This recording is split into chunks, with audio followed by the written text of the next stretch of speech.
Hey guys, we're back with the next episode of our Sryth Fantasy Text-Based RPG. So yeah, the website timed out after I ended that episode, so I wouldn't have been able to make it through. So most likely we're gonna have to restart that adventure. But cool, it's cool, it's cool.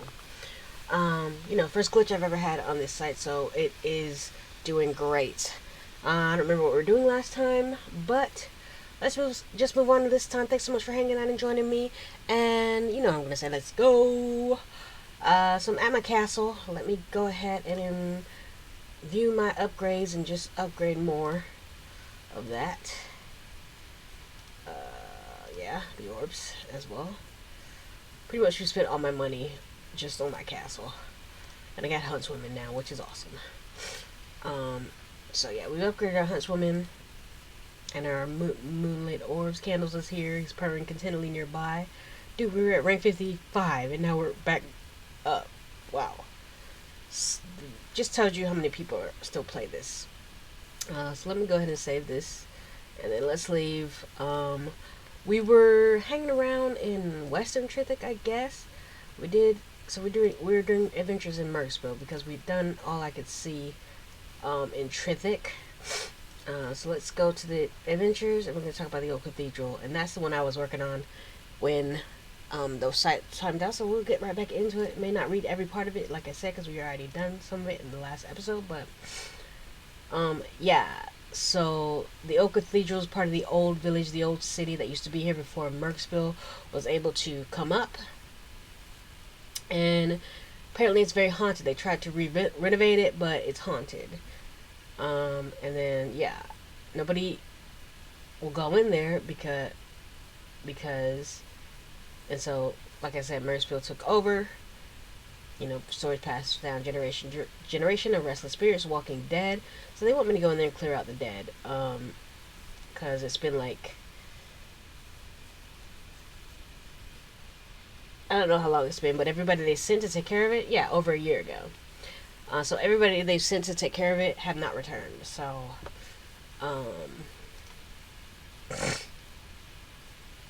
that's been 6 months. And so they're gonna give me a ride across the river to take this on.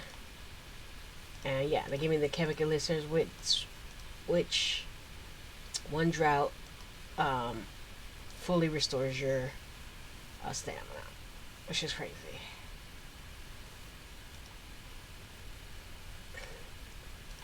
So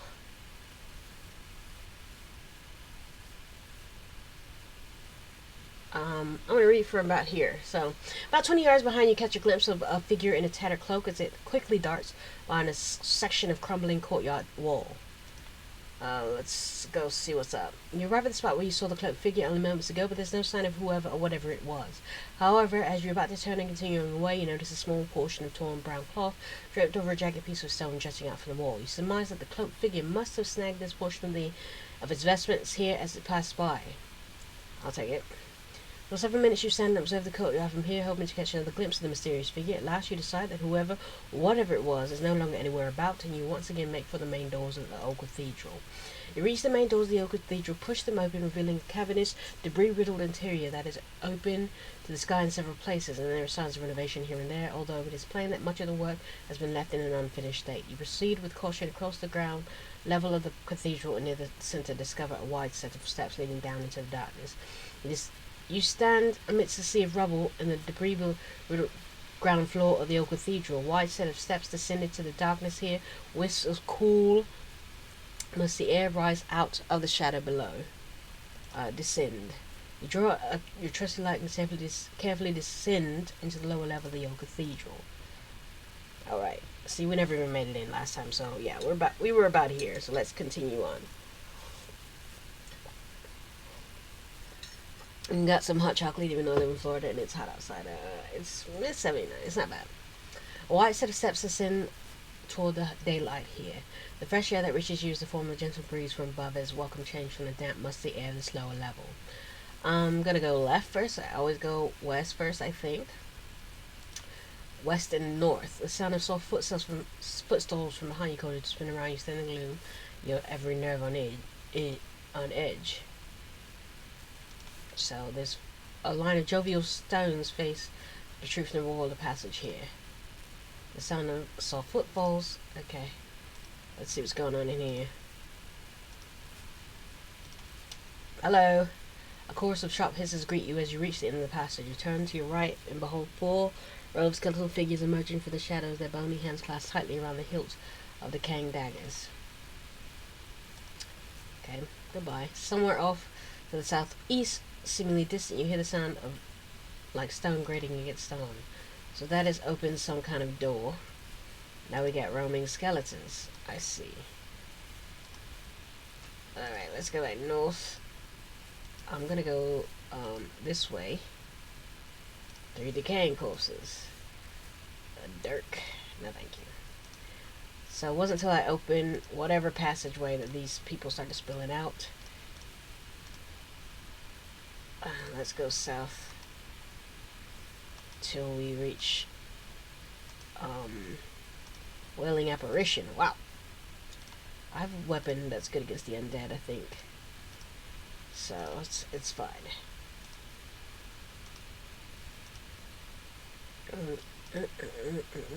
Let's see what's going on in here. What we got here? Skeletal High Priest.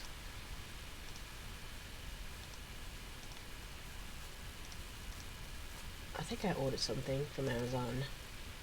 Wailing Apparitions. Yes, yes. Oh.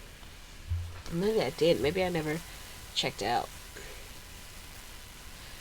This is my fight song. Take back my life song. Prove I'm alright song. Nobody else believes. I still got a lot of fire left in me. Alright. Yep, no, I didn't order it. Is it in my cart still? It's not. Oh. Guess I decided not to order it. That's interesting. Well, whatever. Maybe I was dreaming about that. Staggering ghoul. Keep going. Alright, let's go ahead and go to the other side of this old cathedral. Hit it north. Yes, people, something's following me, or it's just ghostly figures stepping on the ground. Yes, the priests.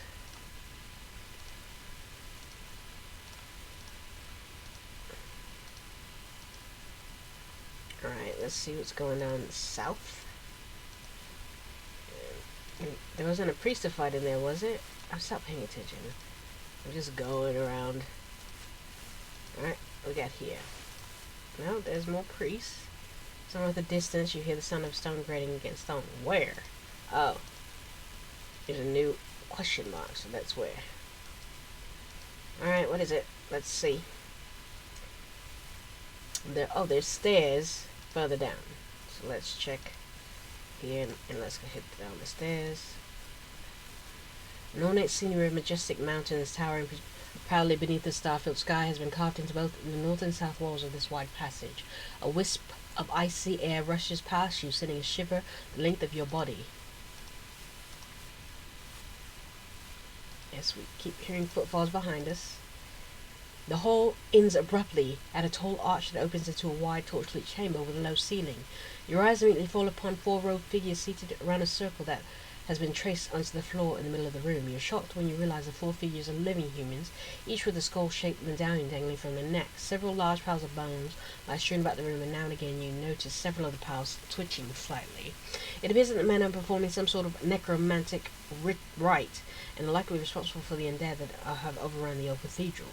Their defeat, you surmise, would bring about an end to the undead plague here, and likely bring about a successful conclusion to your mission. The 4 humans appear to be involved in some sort of meditation and have not yet noticed you. As you watch the men, one of them begins to speak, his tone low and monotonous. You realize that these men are in the process of evoking a necromancy. Right. Yeah, go in. You've taken only a few steps into the chamber when all 4 of the humans spring to their feet and turn to face you. One of them, older than the others, with long black hair and wide eyes, grins untowardly at you. His crazed, unsettling stare sends a chill the length of your spine. It seems that the undead roaming these halls can keep out all but the most ardent of intruders, he said coldly. Fear not, for you shall soon join their ranks. As if taking some sort of silent cue, the other three men stalk across the bone-chilled chamber toward you, brandishing long-bladed knives. 3 apprentice necromancers. Okay. I stride forward and boldly meet the advancer. That's right, I do. Dead. How we like them apples?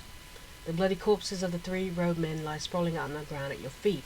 The necromancer scowls and waves his hand, and instantly the remains of the 3 men turn to dust. A swirling portal suddenly appears to his right. What? The necromancer begins swirling his hands in answer to his gesture. Various bone fragments begin lifting, as if piles scattered around the room start to form into jagged, rotating sphere above his head. Hit arrow. The necromancer cries out in pain as your arrow pierces his shoulder. The gathering sphere of bones above his head shatters and rains down upon him as he staggers back toward the portal he previously opened. He glares at you with contempt for only a moment before stepping into the portal and disappearing from view. The portal closes silently behind him. The necromancer, who for some time has made lower level the old cathedral or spawning ground for the unholy creatures of his wicked craft, is now gone. It is doubtful, you believe, that he will ever choose to return here now that his lair has been discovered, and with their master departed, the restless souls at one of these halls in servitude will at last find peace. You set about making quick search of the chamber, for you are eager to leave the shadowy depths of the cathedral and return to Mergsville, bearing tidings of your mission's success. Yes, we'll take the dagger. Your eyes are drawn to a small object at the edge of the tray circle in the middle of the chamber. Intrigued by this discovery, you decide to set about thoroughly searching the rest of the room. We'll take that. We'll take it all and sell it. You're about to abandon the search when you spot a small wooden chest clearly hidden in one of the corner of the room. The chest is not locked, and you cautiously take back the lid to reveal its contents. A soft voice behind you nearly makes you jump out of your skin. What? Turn around slowly. Uncertain of what you may face, you heed the order issued by the voice to turn around slowly. Your eyes fall upon a diminutive woman garbed in a tattered brown cloak, standing beneath the arch that leads into the room. Though it is not immediately apparent, you now note that she's training a drawn crossbow on you. Her face has obviously been purposely darkened by certain effort to conceal her identity. It would be a shame to have to kill you, she sighs, but such is the way of things. No doubt your trinkets will fetch a fine sum. You suddenly realize that the piece of torn cloth you carry at the woman's tattered cloak are a match. It would appear that the skilled thief has tracked you from the onset of your mission. You realize that you must act quickly before she looses the bolt from the crossbow. Fortification.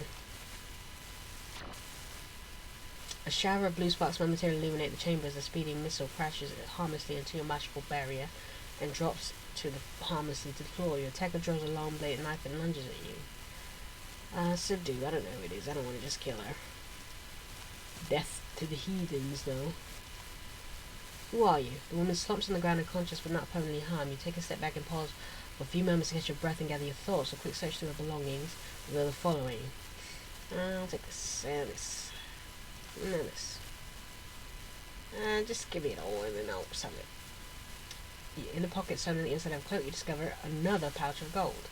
Having discovered and defeated the necromancer who practiced his wicked craft in the secluded gloom of the defiled sanctuary, you now set your sights finding your way safely back to the surface. Oh, we just leave her? Okay. The halls of the cathedral lower levels echo ominously with each footstep as you slowly and cautiously make your way to the forsaken labyrinth. A short while later, you emerge into daylight and quickly move away from the ruined structure. Yellow greets you as you arrive at the edge of the river, the boatman beams with pride as you announce the success of your mission. He helps you into the small craft in preparation for the trip across the river to Mergsville. You'll forgive me for saying so, he says. The small boat lurched through the water in every stroke of the oars, but I announced giving you up for a gun. I shouldn't have doubted you, though. It's plain enough. I ought to at least recognize a true adventure when I see one. Upon your return to Mergsville, you set out for City Hall. The magistrate and 4 members of the River Guild are present when you arrive and announce the success of your mission. They stare at you with bewildered expressions affixed on your faces as you relate to them the details of your encounter with the necromancer and his cohorts at the lowest level of the old cathedral. One of the members of the River Guild, a surprisingly young fellow with long dark hair, steps forward and meets you in shoulder cross before handing you a small wooden chest full of gold. It's the very least we can do, he says, and I hope you can find some use for it. I mean, it's gold. Who can't? You thank the River Guild for the generous reward, and the 4 members each congratulate you on the success of your mission before departing. The magistrate thanks you again. Once the 4 members of the River Guild are gone, he tells you that there's likely more adventure to be found around Mergsville for someone as capable as you. You're welcome here any time, friend, he says, smiling as he places a hand on your shoulder. You bid him farewell and make your way back into the street of the riverport. Yeah. Yes, there are plenty of adventures left. Alright, let's hit another one then, before the app ends. An unpleasant encounter. Sounds unpleasant. While passing by a scribe's shop, a man balancing a tall armload of scrolls and papers steps out into the street and walks straight into you.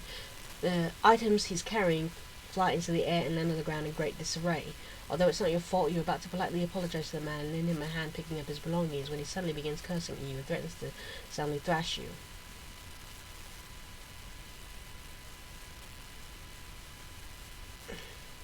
The man's face turns bright red and the heavily muscled frame quivers in throes of a self-induced rage. I mean, I don't have pride like that. I'll apologize. Swallowing your pride in an effort to stave off an unpleasant confrontation, you offer a humble apology to the man and offer to help him gather his scattered items. He continues to assault you as he stabs at your chest with a thick index finger. His apparent the enraged brute is spoiling for a fight. I mean, hey, you want to fight? We can fight. Having had quite enough of the man's insulting manner, you feel that it's time someone did something to teach his obnoxious brute a few manners. As if the man considers that you're about to act, he draws his wooden club and holds it at his wrist while your eyes carefully study your every move. Elementalism.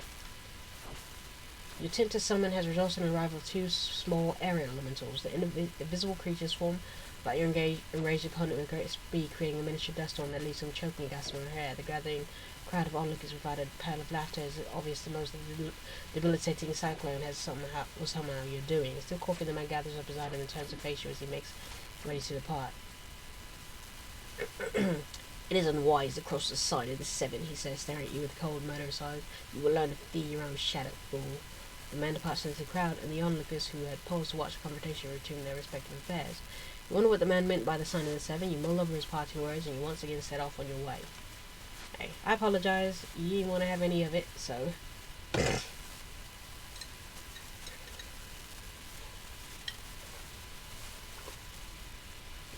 What's the sage do? Let's go to the trading post and sell these extra stuff. Wow, they play good here.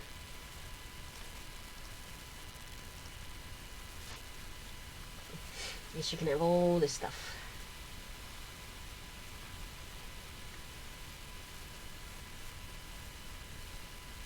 What's a Jeric stone? Alright, sell it. Go back. Let's talk to the sage. Upon entering Lady Serenia's residence, you're greeted by a joyless elderly man servant who shows you into the lavish sitting room. The servant returns moments later and sets down an elegant mug of steaming palo before you. You're only taking a few sips of the hot, refreshing drink when the lady herself strides into the room, her flowing silver gown not the least bit out of place in such courtly surroundings. Well met indeed, she says, her eyes drawn instinctively to the items in your possession. What is that you bring? What brings you my way this pleasant afternoon? For 25 gold tokens, Lady Serenia will identify any unidentified items in your possession. Lady Serenia scoops up your belongings and strides out of the room. A short while later, she steps back and considers bearing your items and results of examinations. The Dagger of Dark Dreams. That's it. Alright, what is it? Let's see about it. Let's not equip it, let's see about it. It's a magical stabbing weapon. Nothing exciting. How much can I sell it for? It's worth a pretty penny, but they only give me 600. I probably can find somewhere to sell it for better. Alright, next encounter. So we meet again. Alright, we can make it. Embark. While passing through one of the many small marketplaces that litter the streets of the riverport, you are approached by a woman garbed in a grey robe, her face concealed by an oversized hood, and you're taken back when she tells you that this is not the first time you met. Yes, we've met before, she says, under circumstances entirely more grim. I think perhaps this will explain it best. But the woman tosses back her hood and reveals a face you instantly recognize, this face you thought you'd never see again. Who is it? The person standing in the street before you is none other than the woman who tried to kill you in the necromancer's chamber in the lowest level of the old cathedral. Oh. Didn't I spare you? You can hardly forget your first meeting with her, where only by your quick actions were you spared being impaled by one of her crossbow bolts. Instinctively you reach for your weapon, but the woman quickly says something that stays your hand. She tells you that you're sparing her life caused her to rethink her ways and completely change her life. Dumbfounded by this unexpected turn of events, you slowly withdraw your weapon, hampering your weapon and relax your guard somewhat. She's giving me more unidentified names. She introduces herself as Nesby and tells you that after her life-altering revelation, she became involved with a traveling group that had made its mission to seek out and bring comfort and aid to the poor and the afflicted. There is no longer a life for me outside of this work, she says, smiling. I can never go back to the crooked ways that nearly led to my ruin. I've long sought you out ever since our first meeting, for despite my treachery allowed me to live. I can never hope to repay you, yet I hope that I might show some kindness to others. Before you can respond, Nesby presses a small cloth-wrapped item in your hand. I know nothing of what it is, other than it came off the finger of a former paymaster of mine, a master thief who operates in this very city, she smokes. It was my last act in the trade, and hope that whatever its enchantments prove to be, they serve you well. Hey, thanks. Nesby says goodbye and disappears into the crowd that throngs the marketplace. You spend the next several moments wondering if the bold thief who followed you into the depths of old Cathedral's lower levels will ever be able to truly give up the art in which she is certainly exceptionally versed. You once again set off on your way through the city. Better check your stuff. If she's a thief. Alright, let's talk to Lady Serenia again. Rose Grin Ring. Yeah, okay. What is it? I'll check the items again. Rogue's Grin Ring.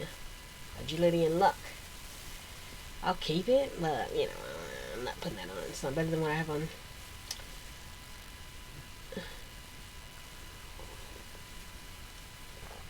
None of these are short. Alright, let's start the Untold Heaps of Bone. Early evening, the Long Blade Alehouse, Murksville. You watch with growing curiosity as the fair-haired woman, her build suggesting formidable strength, crosses the crowded room, nimbly weaving in and out of the throng of raucous patrons as she approaches your table. You're a difficult woman. Oh, she's a soft feminine voice. You're a difficult woman to track down, she says, her soft feminine voice at odds with her imposing physical presence. You don't know me, of course, but I've something for you to see. Here, look at it, and see what there is to see. She leans over the table and thrusts her right hand toward you, and as she does so, a tattered square of paper suddenly appears beneath her thumb and forefinger. She tells you to take it. You reach out and take possession of the worn sheet. The woman immediately withdraws her hand and nods approvingly. Okay. You need only a single glance to remember it, she says cryptically, folding her arms and stepping back from the edge of the table. You want to go there, of course. It's in your nature, the nature of those like us, but you'll wish you had the will to resist. The horrors of that place are without end. Untold heaps of bone, the lurker in the dark, always watching. Why are you giving it to me then, if there's untold horrors? Always watching, a place out of time, a lair of death beyond any conceivable reality. While she's speaking, you examine the paper and discover that there's a crudely sketched map depicting what appears to be the location of a cave somewhere in Copperwood in Plainvale. You ask her about the significance of the map she's given you, but she seems to take no notice of your question. If you dare to brave the misty dark, she says, closing her eyes, know that you are treading upon the doorstep of that which sees all, a lesson not too late by those who have fallen under its baleful gaze. There's a vile terror in the deepest reaches of that place. Bring it to ruin, and souls it has devoured will at last know peace. You're taken aback when the woman suddenly steps forward, leans over the table and snatches back the map. She shoves the square of the paper into her pocket and folds her arms. You won't forget what you've seen, she says. She's beginning to step back from the edge of the table. I can't allow anything of mine to remain here, no matter how innocuous it may seem. Our realms should not coincide, but you are no doubt aware that they often do, perhaps forever will. Seek out the deep terror and deliver tormented from the jaws of true darkness. And deliver the tormented. A loud clattering in the direction of the tavern kitchen snares your attention. You turn your head just in time to see two severely drunken patrons helping each other off the floor. Only momentarily amused by the incident, you return your gaze to the unknown woman, only to discover that she's no longer there. A faint, rapidly dissipating mist of blue sparkles is all that remains to mark her swift and unexpected passing. You spend the next hour bemused by the odd encounter, unable to chase from your mind the vivid image of the sketch map you briefly studied. Map.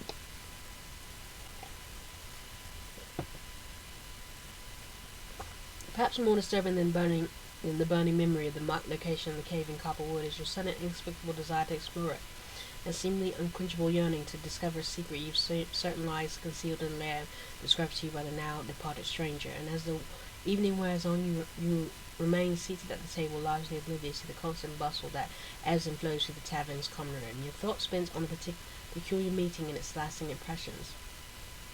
At last, if only to quell the any burgeoning rashness born of your newfound fixation on the map and the cryptic words of your unidentified visitor.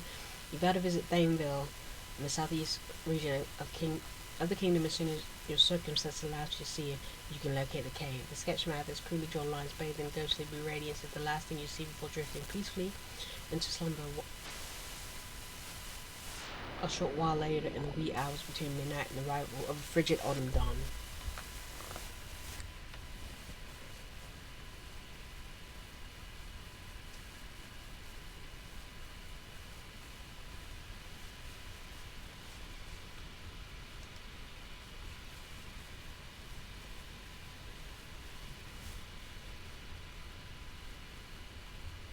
Keep hearing noises in my house, but no one's here.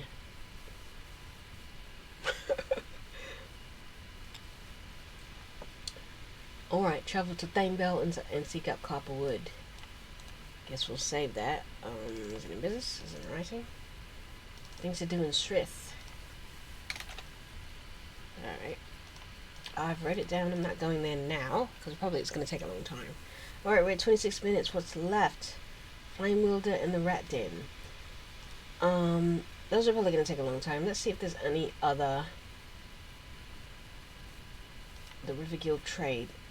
The small, recently constructed wooden building sitting on the edge into the narrow lane that runs to Mergsville's main quays. Inside, seated behind a table stacked high with all manner of documents, is representative of the River Guild, a powerful federation of merchants that controls nearly all riverbound commerce.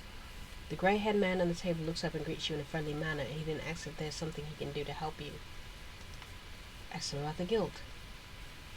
In comparison with the mainland, the River Guild operates 4 large emporiums, each situated in one of the major ports along the River Tryn: Mergsville, Trithik, Tridmore, and Draldok. Anyone in possession of a River Guild medallion may sell and purchase goods, typically for better prices than offered elsewhere in any other of the 4 emporiums. When you inquire further, he tells you that it costs 3,000 gold to acquire a medallion. Interested? It would be something that I'm sure you'd put to good use. We've got an emporium right here in Mergsville. Yes, I'm interested. The River Guild representative tell you that you need only have the medallion in possession to be able to enter any of the 4 guild-run emporiums. I hope you get your use out of it. There's a bit of honor attached to carrying one of those. Farewell and thank you. The medallion now safely in your possession. You thank him before politely taking your leave. That sounds like I should travel to my castle, get my stuff out.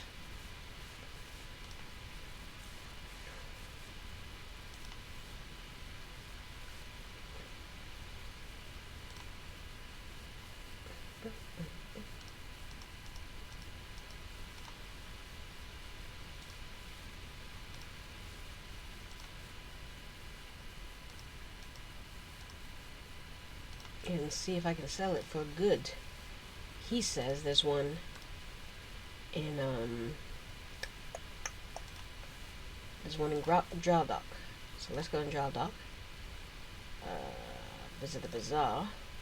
The Gaucho Bazaar is one of the largest open marketplaces in North Tisa. The Bazaar is normally teasing with buyers and sellers engaged in commerce, but due to the dust storms that rage through the city, it's currently closed. What? Okay, fine. We'll travel back to Western Shisa, go back to Mergsville and see about going to the Emporium.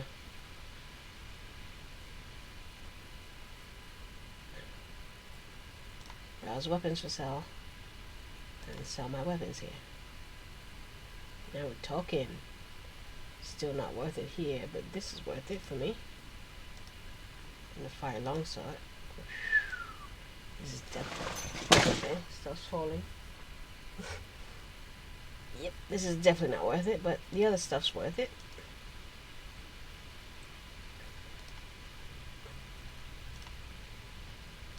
Alright, well, we're getting close to the 30-minute mark. I'm gonna head back to my castle.